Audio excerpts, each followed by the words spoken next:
चंद्रमा का रहस्य अब खुलने वाला है। क्या नासा से पहले चंद्रमा पर भारत खोलेगा इंसानी जिंदगी का रास्ता? जो पूरी दुनिया ना कर सकी अब वो करेगा चंद्रयान 3। क्या चांद पर इंसानी घर का सपना पूरा करेगा चंद्रयान 3?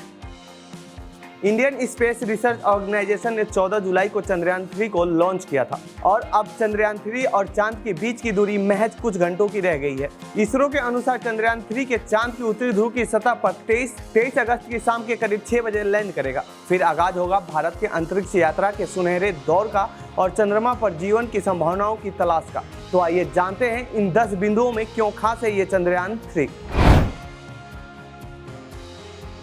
चंद्रयान 3 अपने आखिरी चरण में है। दूसरी ओर अंतिम डिबूस्टिंग प्रक्रिया पूरी हो चुकी है।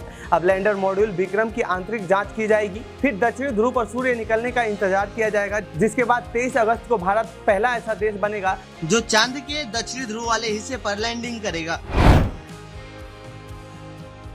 सितंबर 2019 में चंद्रयान 2 भारत ने लॉन्च किया था, लेकिन चंद्रमा की सतह पर उतरने ही वाला था कि उसके लैंडर विक्रम से उसका संपर्क टूट गया था। तब चांद से चंद्रयान 2 की दूरी सिर्फ 2.1 किलोमीटर ही बची थी। चंद्रयान 3 को भी चंद्रयान 2 के रास्ते ही भेजा गया है, लेकिन लैंडिंग की प्रक्रिया में बदलाव किया गया है। चंद्रयान 3 को चंद्रमा पर भेजने के लिए कुल 615 करोड़ रुपए खर्च हुए हैं। यह चंद्रयान 2 में लगे बजट से 30% से भी कम है। ऐसा इसलिए क्योंकि चंद्रयान 2 का ऑर्बिटर अब भी चांद की कक्षा में घूम रहा है और वह कामयाब है। इसीलिए चंद्रयान 3 में ऑर्बिटर का प्रयोग नहीं हुआ है, जिससे मिशन में कुल खर्च पहले से कम हो गया है और लैंडर रोवर से संपर्क साधने का यह दूसरा माध्यम भी बन गया है।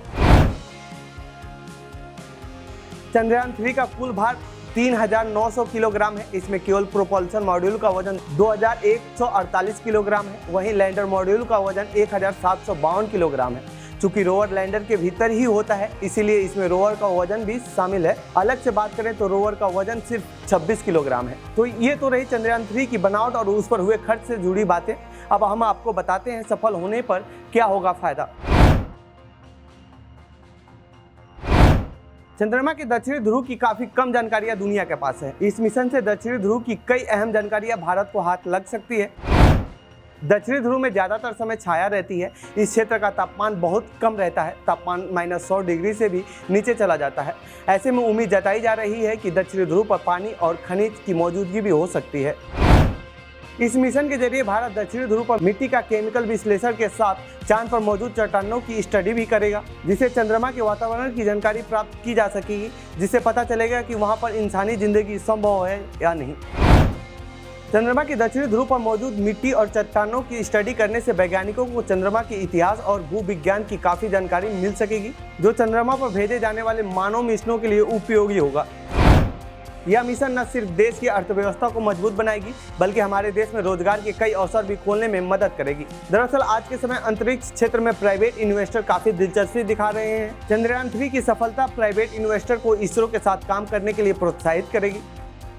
तो ये थी चंद्रयान 3 से जुड़ी 10 बड़ी बातें। आपको कैसी लगी ये रिपोर्ट कमेंट बॉक्स में बताएं। साथ ही आप इस पूरे मामले पर क्या कहना चाहते हैं कमेंट बॉक्स में लिखें। बाकी देश दुनिया की खबरों के लिए बने रहिए जनसत्ता के साथ। धन्यवाद।